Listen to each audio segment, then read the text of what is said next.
So last class तक हमने conservation of mechanical energy discuss कर लिया था, एटलीस्ट डिराइव नहीं करा था कुछ भी, बस डिस्कस किया था what is conservation of energy and everything. Numericals करने हैं इसमें। मरियम, आप जो कह रही हो मैं डिस्कस करता हूँ।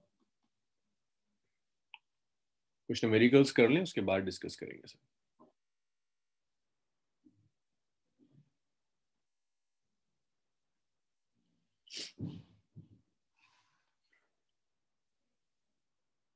भाई शुरू के एक दो न्यूमेरिकल्स में आप सिर्फ ये सीखोगे कि कंजर्वेशन ऑफ एनर्जी अप्लाई कैसे करते हैं। ये आपको सिस्टम दिया, एक स्प्रिंग है, स्प्रिंग कांस्टेंट के।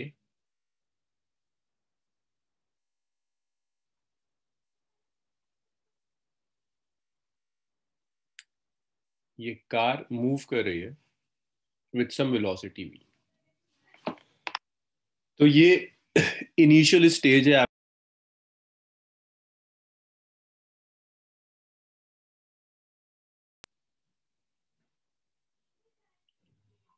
तो क्वेश्चन क्या आता है, a car of mass 100 kg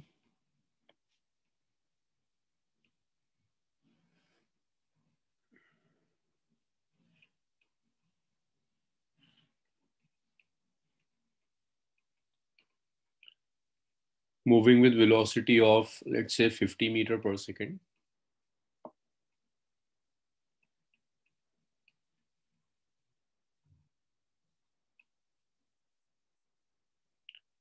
collide with spring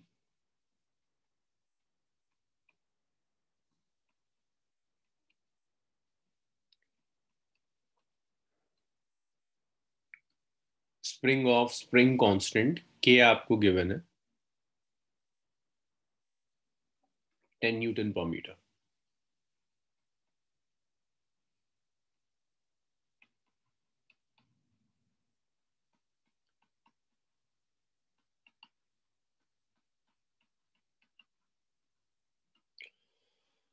आपको कैलकुलेट करना है स्प्रिंग मैक्सिमम कितना कंप्रेस हो गया।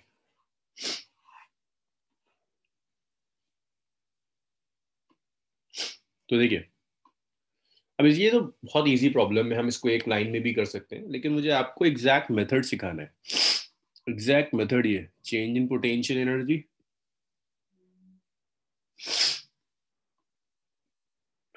Plus change in kinetic energy zero.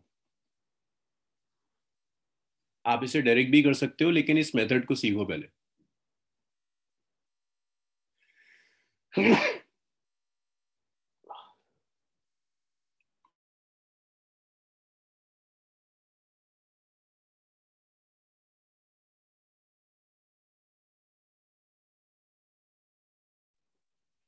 Change in potential energy plus change in kinetic energy zero, ये मेथड अप्लाई करना सीखना है आपको।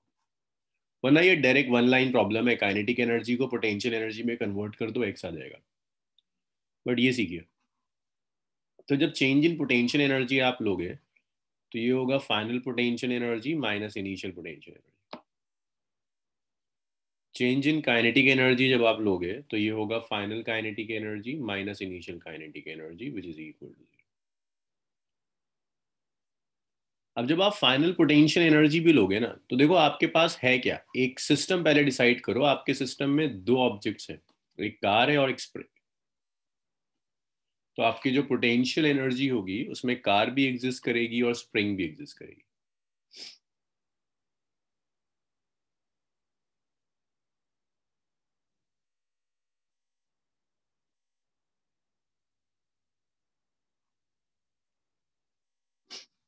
सो ये final potential energy, initial kinetic energies में कार और स्प्रिंग दोनों की एनर्जीज आएंगी। हाँ भाई, फर्स्ट क्वेश्चन है, बस यहीं से स्टार्ट किया मैंने। तो जब आप फाइनल पोटेंशियल एनर्जी लोगे तो it's final potential energy of car plus final potential energy of spring. जब आप इनिशियल ले रहे हैं, भाई अभी कोई डायरेक्ट नहीं करेगा, इस मेथड को सीख लो फिर डायरेक्ट करेंगे sir. Plus initial potential energy of spring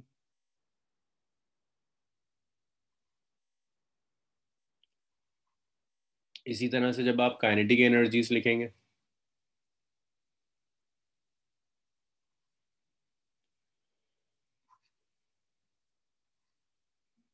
final kinetic energy of car means final kinetic energy of car plus final kinetic energy of spring.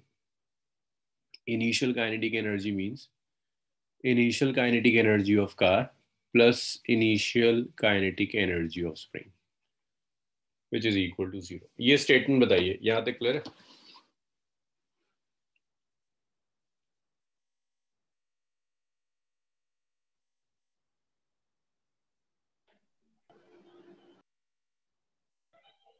Sir ऊपर जो आपने स्टेटमेंट लिखी है उसी से आई है ना स्टेटमेंट? इसी से आइए। फातिमा, चेंज कैसे निकालते हैं? Final minus initial.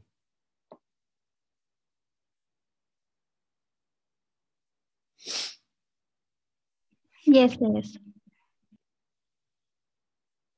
अब देखिए, आपका इनिशियल सिस्टम तो यहाँ है। सर जी फातिमा। सर इस क्वेश्चन में समझ कहाँ आ रहा है कि कंजर्व हो रही है मैकेनिकल एनर्जी? आपको इस क्वेश्चन में कहीं भी नहीं दिया उसने कि फ्रिक्शन या कुछ और है। जब फ्रिक्शन नहीं है, कोई डिसिपेटिव फोर्स नहीं है, दैट मींस एनर्जी तो कंजर्व रही होगी। Yes sir. तो सवालिया देखिए, कार है, कार का मास दिया है, कार की वेलोसिटी दी है, ये कार कोलाइड करती है स्प्रिंग के साथ, स्प्रिंग कांस्टेंट दिया हुआ है। कह रहा है स्प्रिंग में कंप्रेशन बताइए। तो यहाँ फ्रिक्शन नहीं दिया उसने, तो एनर्जी कंजर्व रही होगी। कंजर्वेशन ऑफ एनर्जी मैंने सिखाया था, change in potential energy plus change in kinetic energy 0। Change का मतलब है final potential energy minus initial potential energy. Change in kinetic energy means final kinetic energy minus initial kinetic energy.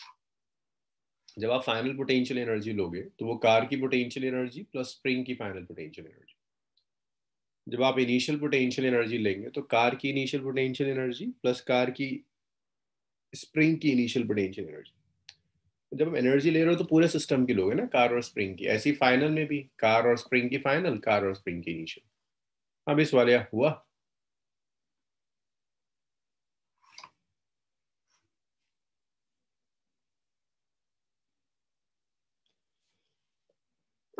अब देखिए final system draw करते हैं।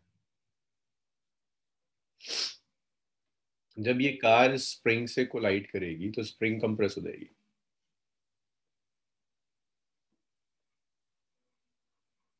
Spring compress हो गई।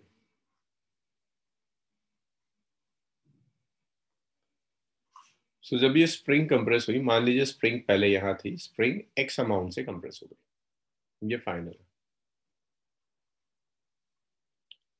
आपको सिर्फ डिसाइड करना है सारी एनर्जीज की वैल्यूज। तो देखिए यहाँ एक एक कर कर सारी वैल्यूज रखना शुरू करते हैं। भाई कार की फाइनल पोटेंशियल एनर्जी, कार को आप किसी हाइट पर तो लेकर नहीं जा रहे जो mgh है।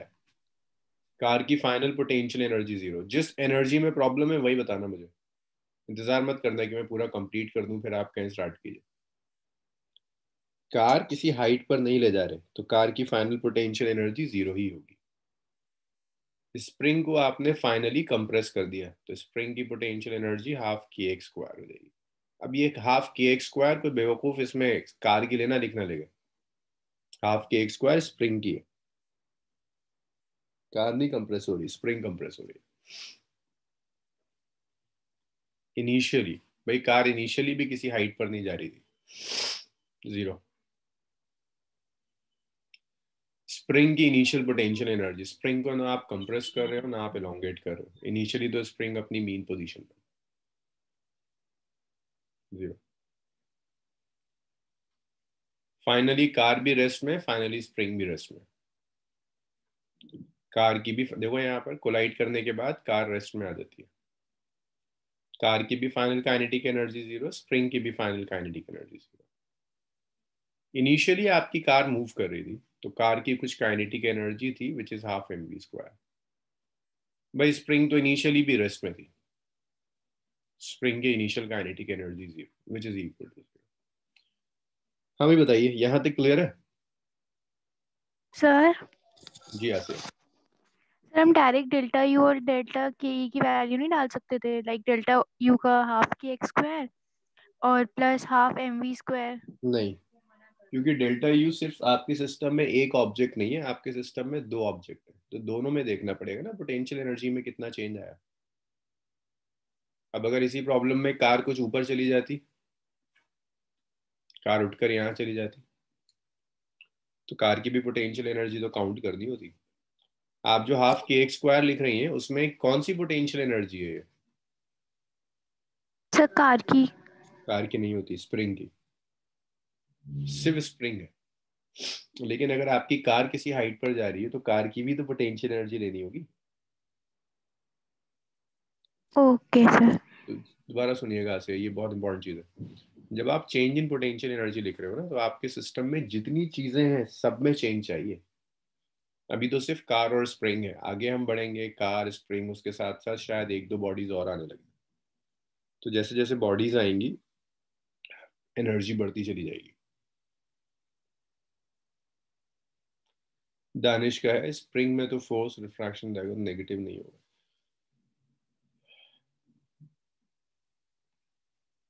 दानिश अगर x नेगेटिव भी होगा तो एनर्जी में तो x का स्क्वायर यूज होता है ना, और यहां मैं फोर्स तो नहीं ले रहा, मैं तो एनर्जी ले रहा हूँ। ठीक है दानिश। Okay sir. शफक, हाँ शफक, इनिशियली भी स्प्रिंग कांस्टेंट में थी, रेस्ट में थी, जब कार कोलाइड कर गई तो बाद में भी स्प्रिंग रेस्ट में आ गई, स्प्रिंग मूव तो नहीं कर रही। कार से कोलिजन के बाद फाइनली भी तो स्प्रिंग आपकी रेस्ट में आ गई है। स्प्रिंग अगर आपकी रेस्ट में आ गई है तो स्प्रिंग की काइनेटिक एनर्जी जीरो तो होगी। जब कार कोलाइड हुई फाइनली, जब ये कंप्रेस्ड हो गई तो रेस्ट में होगी ना स्प्रिंग भी कार भी। शफक,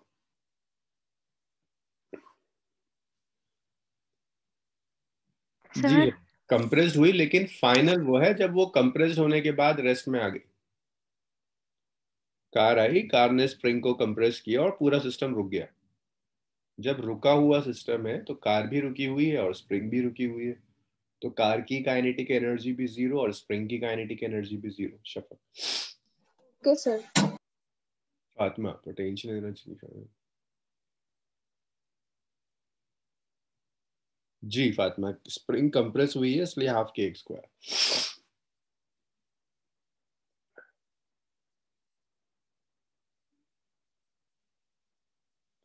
जी सामिया, क्योंकि पोटेंशियल एनर्जी सामिया जरा बताइए कि स्प्रिंग में कब आती है? जब स्प्रिंग कंप्रेस या एलोंगेट होती है या फिर मीन पोजीशन पर भी आएगी? सामिया, सर कंप्रेस और एलोंगेट। इनिशियली आपकी स्प्रिंग कैसी थी? सर मीन पोजीशन, रेस्ट पे से मीन पोजीशन। तो पोटेंशियल एनर्जी कितनी रही होगी?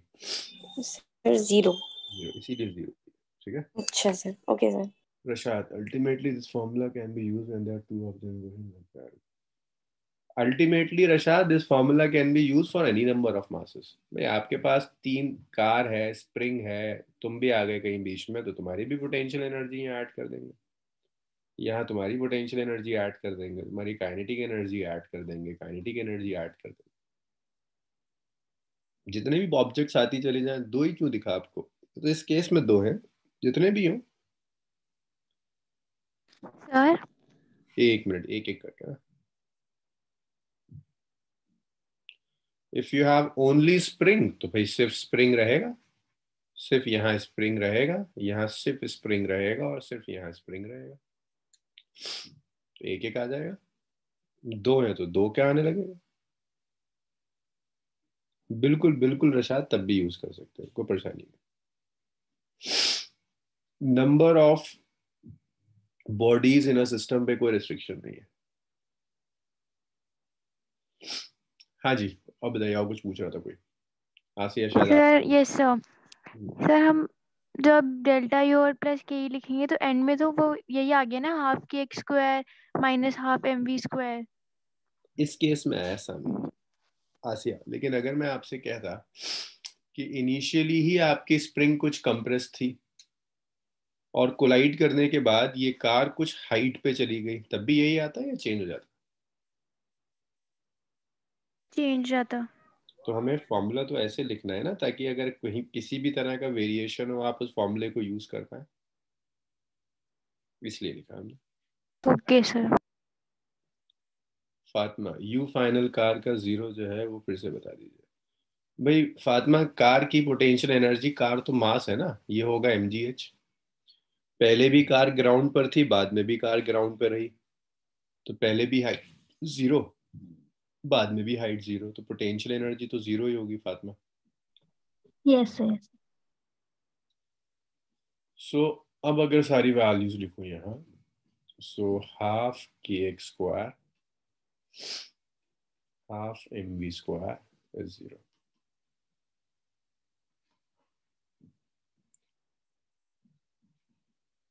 सो आप लिख सकते हैं half kx square is half mv square.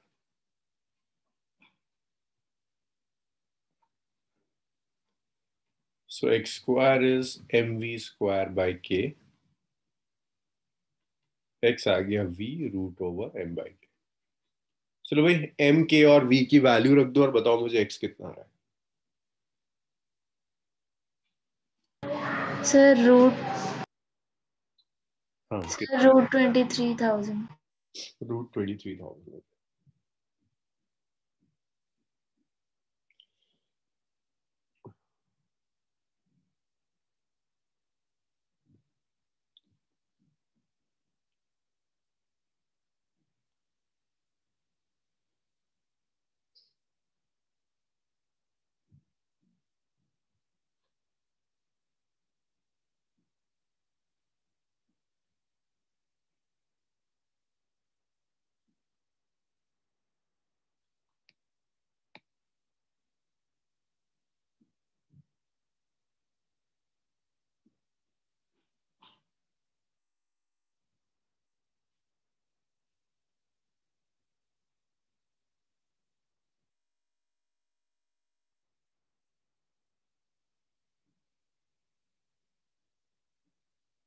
Okay,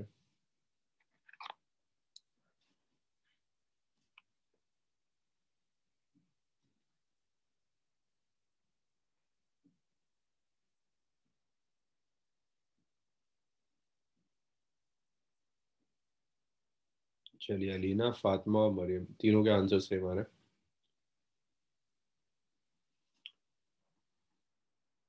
सो अगर आप वैल्यूज रखोगे, सो यहाँ जो v है दैट v इज 50,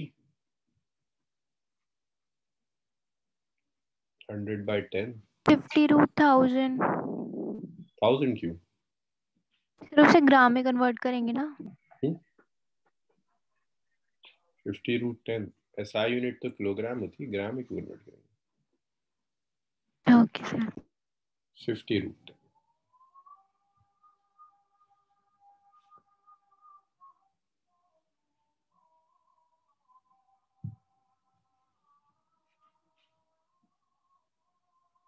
कह सकते हैं ना, मतलब मैं आपसे कहूं कि एक बॉडी है, पोटेंशियल एनर्जी कब आती है? जब आप बॉडी को अर्थ की सरफेस से ऊपर ले जाए, तभी आती है ना।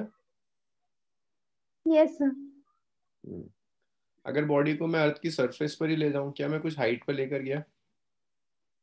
No sir. तो फिर पोटेंशियल एनर्जी तो नहीं होनी चाहिए। वो जो आप कह रहे हैं, वो एक साइड तो हमने फ्री फॉल में यूज कर लिया था। फ्री फॉल की इक्वेशंस यूज करना और पोटेंशियल एनर्जी में फर्क है। फ्री फॉल की इक्वेशंस तो हॉरिजॉन्टली मूव करे या वर्टिकली मूव करे,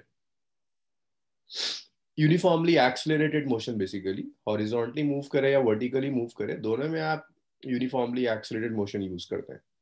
लेकिन पोटेंशियल एनर्जी की तो आप तभी डिस्कस करेंगे जब ये वाई एक्सिस की अलॉन्ग जाएगी। अच्छा स्वालिहा,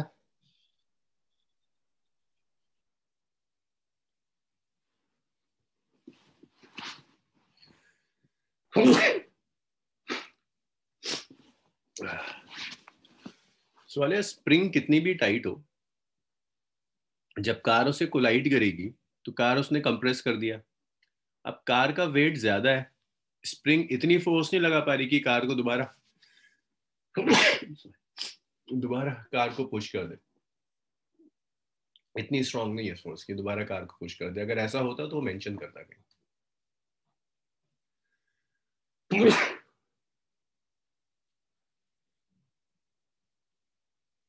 ओके, अब अगर इसी क्वेश्चन में मैं एक काम और करूं,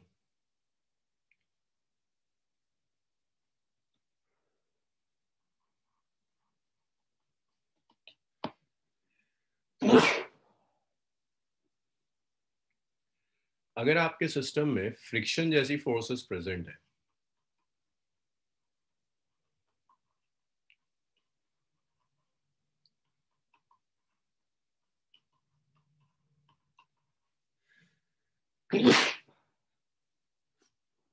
सॉरी यार कोल्ड बहुत ज्यादा तो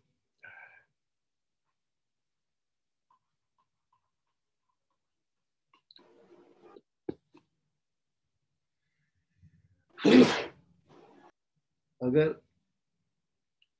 फ्रिक्शन की तरह डिसिपेटिव फोर्सेस प्रेजेंट है आपके सिस्टम में, तो क्या एनर्जी कंजर्व होगी? No sir. No, sir. No, sir. तो अब कंजर्वेशन ऑफ एनर्जी को आप ऐसे यूज कर सकते हैं कि पोटेंशियल एनर्जी और काइनेटिक एनर्जी में चेंज आएगा।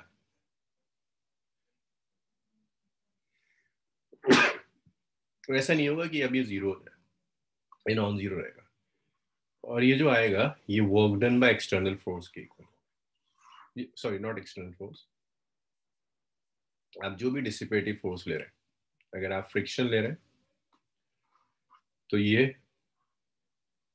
वर्क डन बाय फ्रिक्शन के इक्वल होगा। तो एनर्जी इज नॉट कंजर्व।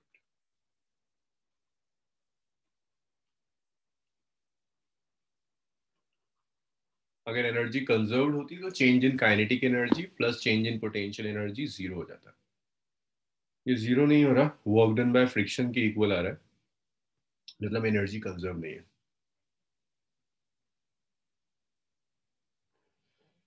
हाँ मरियम, जब तक वो आपको कोफिशिएंट ऑफ फ्रिक्शन न दे या आपसे ये मेंशन ना करे कि ये रफ सरफेस है, तब तक हम उसे स्मूथ मानते हैं।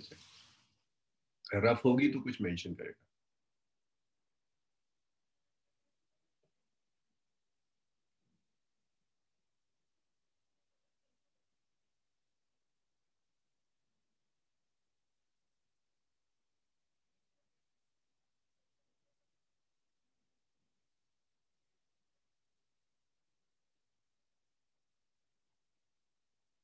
चलिए लिखिए इतना।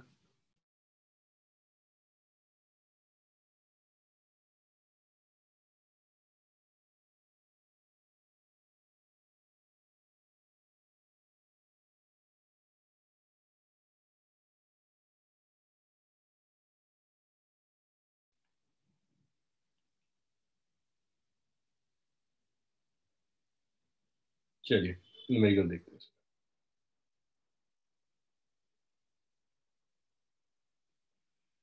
हाँ सवाल है, हीट की फॉर्म में वेस्ट हो जाती है। जैसे कार अगर बहुत टाइम तक चलती है तो टायर हीटअप हो जाता है।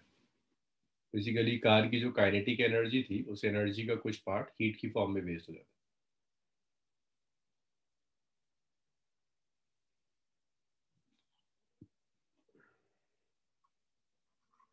है। लिख भी रहा हूँ मैं। Sir. एक सेकंड बस मैं स्टेटमेंट लिख।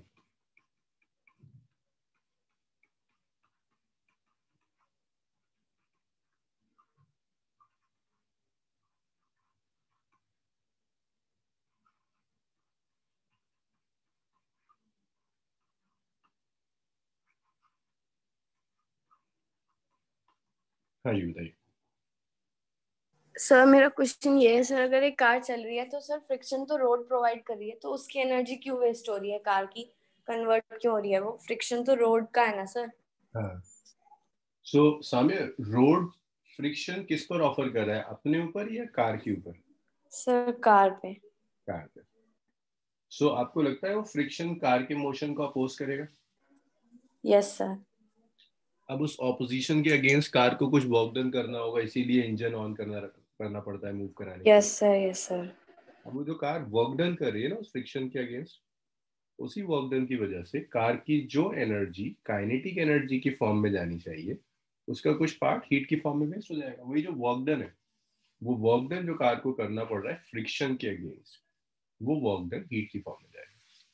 तो है तो रोड का फ्रिक्शन, लेकिन अल्टीमेटली कार पर ही तो काम कर रहा है, कार के मोशन को अपोज कर रहा है, तो नेचुरल सा है कि कार की एनर्जी में। Yes sir, okay sir. Sir हाँ एक सेकंड, फातिमा का एक क्वेश्चन है, मैं उसको ले लूँ पहले।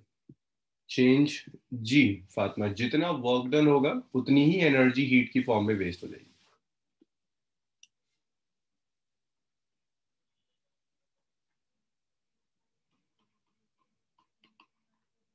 This loss in energy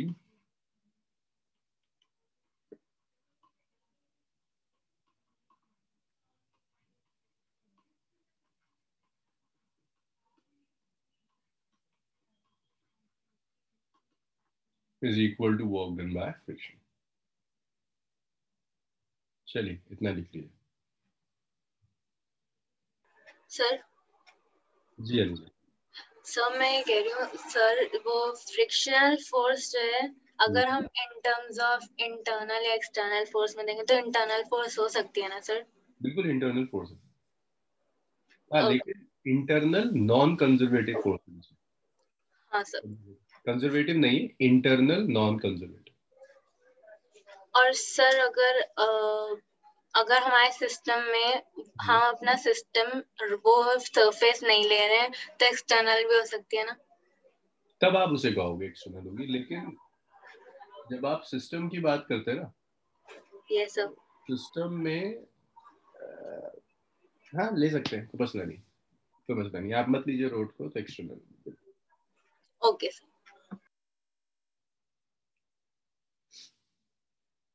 इसको मैं रब करो भाई। लास्ट प्रॉब्लम सॉल्व करते हैं दोबारा से, जो लास्ट स्प्रिंग वाला दिया था।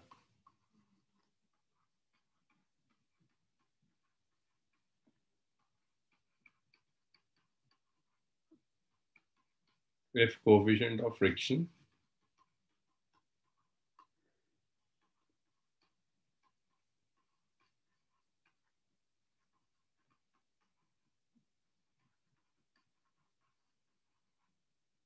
between car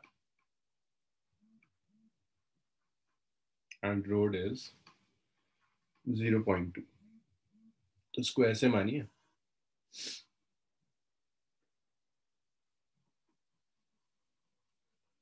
स्प्रिंग आपकी अनस्ट्रेच्ड है, ये इनिशियल पोजीशन,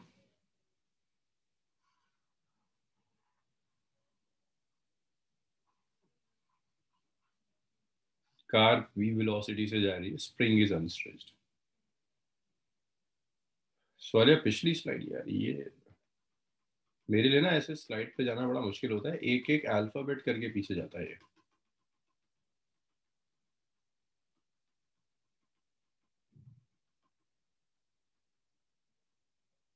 हाँ सवाल है, बताओ।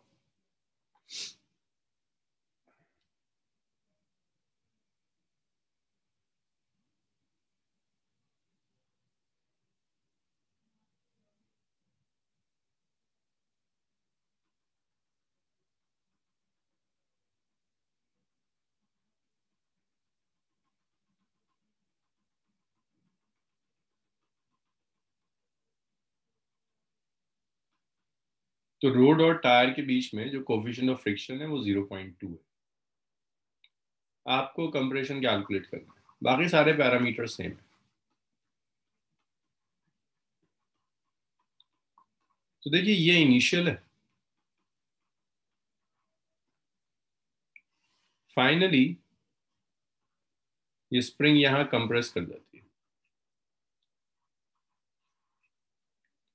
पहले स्प्रिंग यहां तक थी, इस एक्स अमाउंट से स्प्रिंग कंप्रेस कर गई। तो अगर स्प्रिंग कंप्रेस कर गई तो जितना वर्क डन हुआ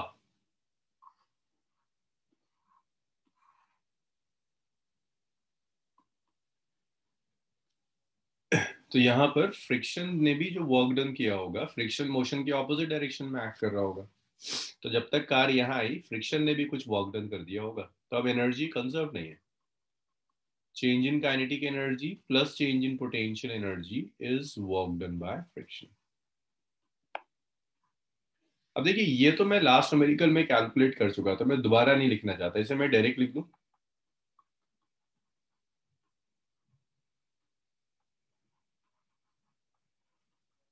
लास्ट न्यूमेरिकल से हमने लिखा था change in kinetic energy plus change in potential energy, क्या था भाई, हाफ के x square minus half M we square था। Yes sir. Yes sir. इसे 1 लिख देते हैं, इसे 2 लिख देते हैं, बाकी सब तो सेम है, सिर्फ वर्क डन बाय फ्रिक्शन ही तो अलग होगा। 2 को 1 में रख दीजिए, सो ये आ जाएगा हाफ के x square half M we square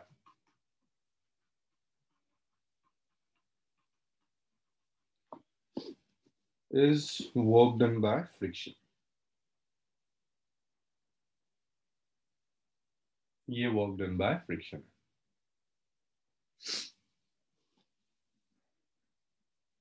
अब देखिए वर्क डन बाय फ्रिक्शन आप कैलकुलेट कर सकते हैं। वर्क डन क्या होगा, एफ डॉट डिस्प्लेसमेंट कितना कवर कर रहा है, जितना कंप्रेशन हुआ एक्स, डिस्प्लेसमेंट राइट हुआ होगा, फ्रिक्शन तो मोशन का अपोज करता है, तो आप लिख सकते हैं कि वर्क डन बाय फ्रिक्शन आ गया it's F X cos 180 degree. तो वर्क डन बाय फ्रिक्शन आ गया minus of F X, that's equation number 4 को 3 में रख दीजिए,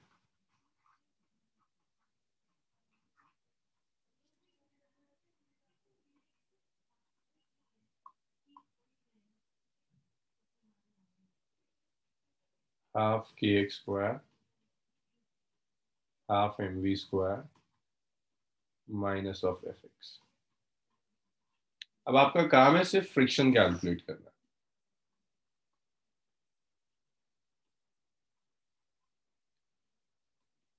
फ्रिक्शन को आप लिख सकते हैं μ1।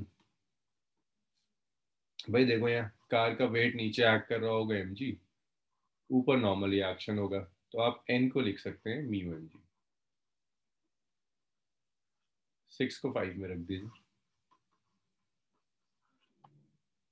तो जब आप ये सब्स्टिट्यूशन करेंगे, दिस इज हाफ के x square minus half M we square is minus of mu M G X, that's equation number 7। हाँ भाई यहां तक बताइए, कोई परेशानी किसी को 7 तक? सर जी सामिया। सर ये जो वर्क डन निकाला हमने फ्रिक्शन का, सर इसमें हमने उसकी डिस्प्लेसमेंट एक्स क्यू ली, वो तो कंप्रेशन है ना सर, कंप्रेशन का हाँ डिस्प्लेसमेंट एक्स है। हाँ सामिया, सर अगर फ्रिक्शन तो पहले से भी काम कर रहा है ना। हाँ, लेकिन हम इनिशियल इंस्टेंट वो ले रहे हैं जब कार यहाँ थी, जब इसने जस्ट इसको टच किया स्प्रिंग को, इस इंस्टेंट पर अच्छा वेलोसिटी सर। इसकी दी हुई है। खुद सोचो ना, वरना तो बड़ा लॉजिकल सा हो जाएगा, अगर बहुत दूर है कार और मैं कह रहा हूँ इसकी वेलोसिटी 50 है, तो जैसे जैसे आगे आएगी भाई फ्रिक्शन तो इसकी वेलोसिटी कम कर देगा, तो स्प्रिंग तक पहुंचते पहुंचते तो वेलोसिटी कुछ और हो सकती है। तो ये जो वेलोसिटी दी है ये तब दी है जब कार जस्ट स्प्रिंग को टच कर रही, और यहां जाकर कार रुक गई, तो कार ने कितना डिस्प्लेसमेंट कवर किया, जितना कंप्रेशन हुआ स्प्रिंग में। Yes sir.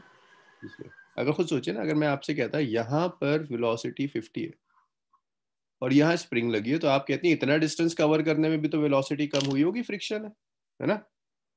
Yes sir. Velocity तब दी है जस्ट ये टच कर। और बताइए मुझे परेशानी। सो इस क्वेश्चन में हमें x की वैल्यू गिवन है, एक्स ही तो निकालना है शायद, एक्स ही तो निकालना है, कैलकुलेट कंप्रेशन। सर स्प्रिंग से जब कार जिस पॉइंट पे मिलती है वो पॉइंट का हमें वेलोसिटी दिया हुआ है। जी बिल्कुल जी, फोर्स इंटू डिस्प्लेसमेंट है, force into displacement into cos theta है सवालिया। वर्क डन का फॉर्मूला यूज कर रहा हूँ, F S cos theta.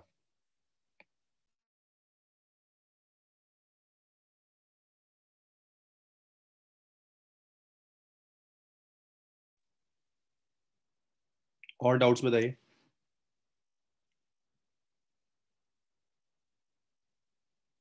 Sir हम इसे डायरेक्ट क्यों नहीं कर सकते थे? कैसे डायरेक्ट आसिया? जैसे पहले वाले क्वेश्चन में हमने किया था तो उसमें भी तो हमारा वर्क डन ही आया था। नहीं, देखो पिछले वाले में राइट साइड में 0 था। अच्छा एक्स आया था उसमें, अच्छा।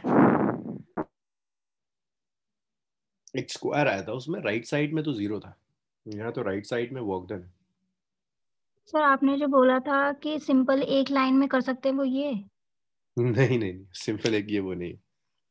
अभी बताता हूँ मैं सिंपल एक लाइन का क्या मतलब था। ये नहीं होगा एक लाइन बच्चे, इसमें तो थोड़े से स्टेप्स लिखने पड़ेंगे ये आपको।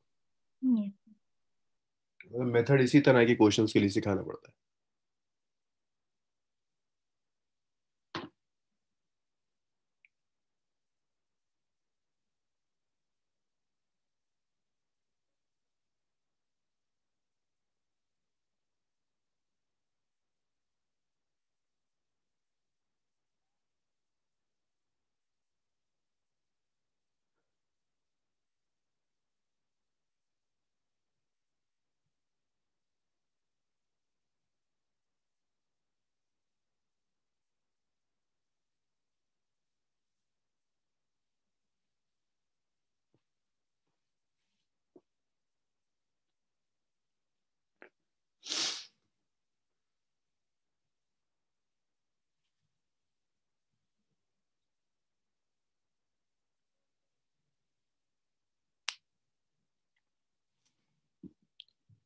फ्रिक्शन पर क्यों पहुंच गया, मतलब समझ में नहीं आया सवाल।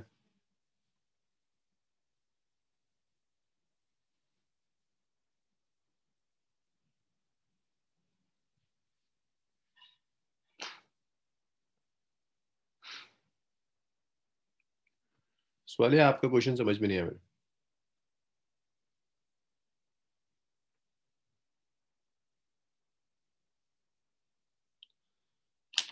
भाई ये तो बस मैंने फोर्स एफ लिख दी है, आपको कैलकुलेट भी तो करना होगा इस सिस्टम में कितनी एक्ट कर रही है। ये तो नाम लिखा है मैंने एफ का, एफ कैलकुलेट भी तो करना होगा कि एफ है कितना। ऐसे तो मैं लिख देता है कि स्प्रिंग फोर्स एफ एक्ट कर रही है, तो आपको लिखना पड़ेगा ना कि होता है कितना एफ।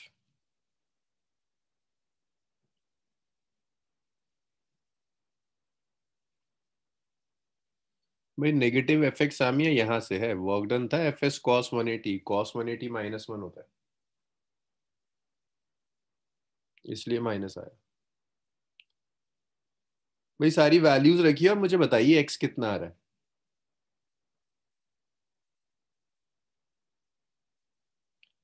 आपको के दिया है, आपको एम दिया है, आपको वी दिया है, म्यू दिया है, एक्स निकाल कर बताइए मुझे एक्स कितना आ रहा है। आपने बहुत क्वेश्चन पूछ लिए, मैंने सबके आंसर दे दिए, अब आप तो करके दिखाइए मुझे कुछ।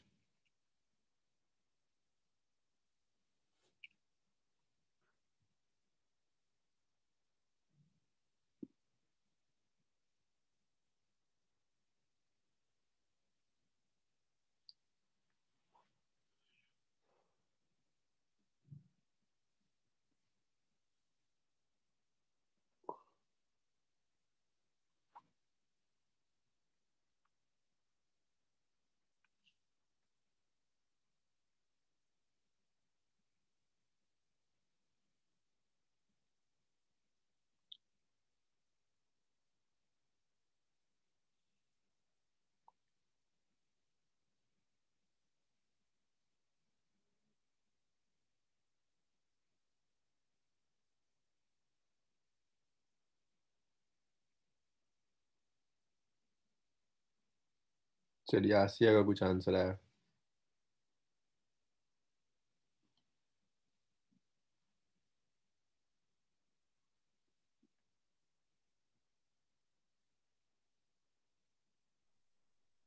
सर थोड़ी बड़ी वैल्यू हो सकती है? बहुत ज्यादा बड़ी तो नहीं, लेकिन हाँ हो सकती है। कहीं बताइए क्या आ रहा है।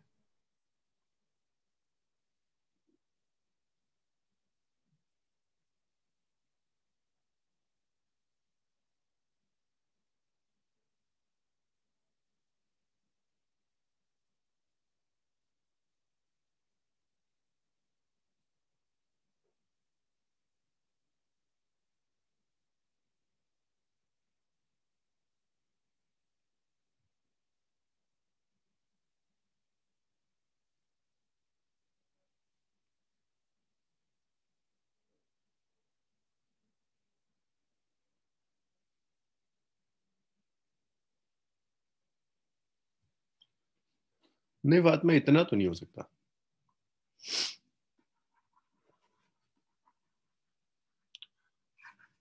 भाई आप लोग क्वाड्रेटिक इक्वेशन से घबरा रहे हैं शायद।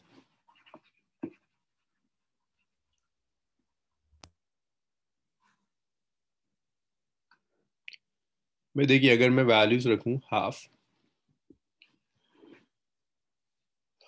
के स्प्रिंग कांस्टेंट, के कितना है 10, के की वैल्यू बताओ लास्ट न्यूमेरिकल में, के कितना Yes, sir. 10 है। है? x square. मास कितना है 20 kg, 100 kg। 100 kg। Velocity 50 50 meter per second. Mu 0.2, mass is 100, g is 10x।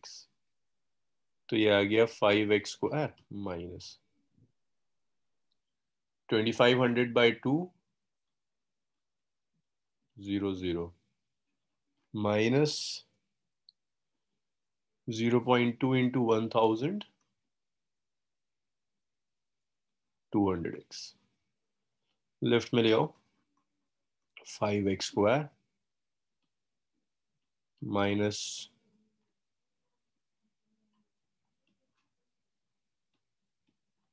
Plus 200x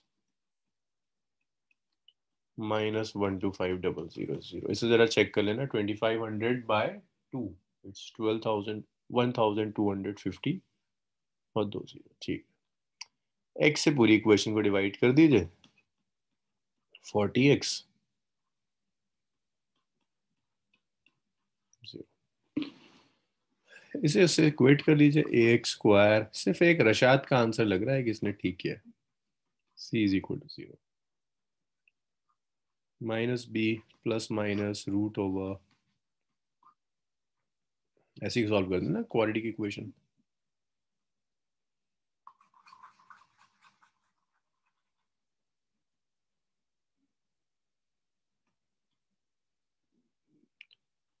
minus b minus 40 plus minus b square 40 square 4ac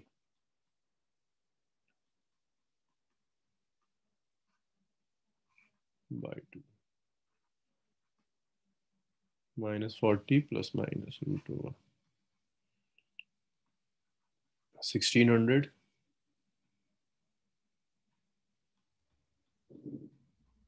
10,000 by 2।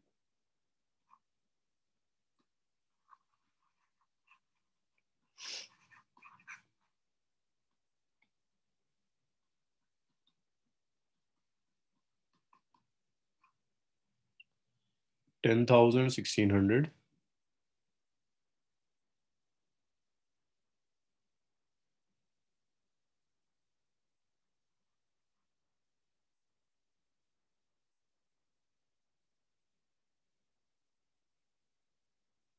Yes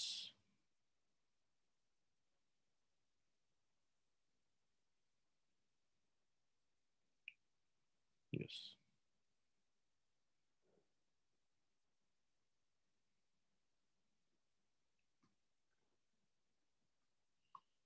से add करोगे तो 0 0 6101 bye 2। भाई यहां से दो रूट्स है। थैंक यू हिमांशु, भाई miss कर दिया था, एक 0 मिस कर दिया था। चलिए इतना लिखिए। कोई नहीं रशाद।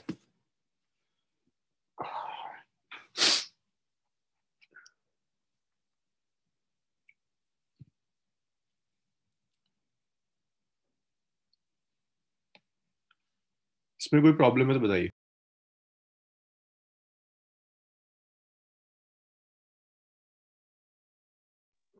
सर इसको सिर्फ क्वाड्रेटिक इक्वेशन से ही कर सकते हैं ना? जी फातिमा, और कोई मेथड नहीं।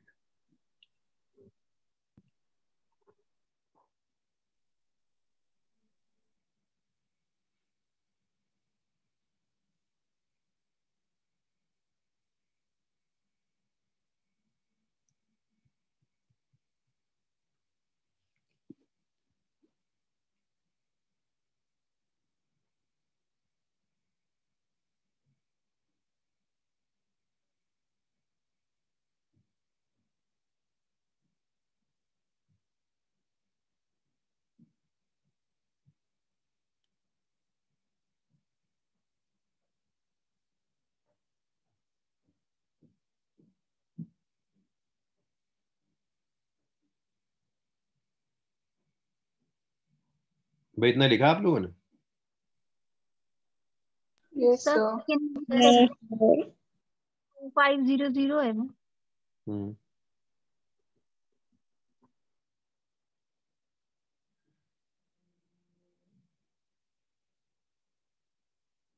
जी 25000।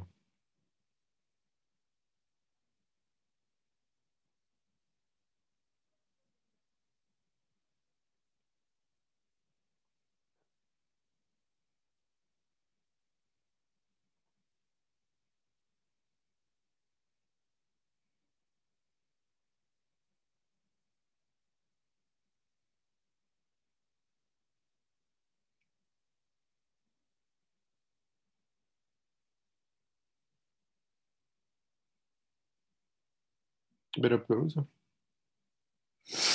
Yes sir. चलिए कंप्लीट हुआ भाई। मैं आज यहीं छोड़ा, आज को मैं यहीं छोड़ूंगा class. Conservation of energy complete हुआ है। कंजर्वेशन ऑफ एनर्जी से रिलेटेड क्वेश्चंस ऑलरेडी आपके साथ शेयर कर दिए, उन्हें वर्कआउट कीजिए। संडे जो मैं क्लास लेता हूँ, जो पोर्शन